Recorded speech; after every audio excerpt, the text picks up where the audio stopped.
Ydych chi'n ysgol neu'n sefydliad sydd am ddatblygu eich gweithlu presennol, a hynny yn rhad ac am ddim? Wel, mae'r Urdd mewn partneriaeth â Llywodraeth Cymru yn cynnig darpariaeth newydd lle gall aelod o'ch staff chi ymgymryd â phrentisiaeth mewn arwain gweithgareddau, a hynny wrth barhau gyda'i dyletswyddau presennol.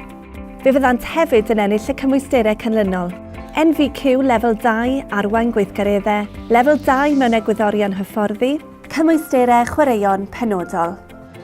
So dwi newydd ddechrau yn Mhlasmenau. Gyda fi 2 cymhwyster yn barod, so gyda fi'r PowerPoint Instructor a Dinghy Instructor. Dwi newydd ddechrau'r cynllun datblygu hyfforddwr yr Urdd. Dwi'n rili yn edrych ymlaen, cos mae'n cymhwyster arall i fi, a dwi'n mynd eitha datblygu y ffordd dwi'n edrych ar y môr, a sut dwi'n edrych sut i wneud yr swydd yn yr awyr gored. Mae o'n ffordd i datblygu fi fy hun a i'w sgilio staff mewn ysgolion.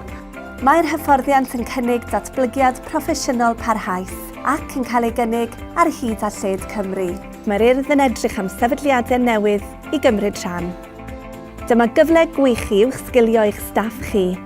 Cysylltwch â ni heddiw.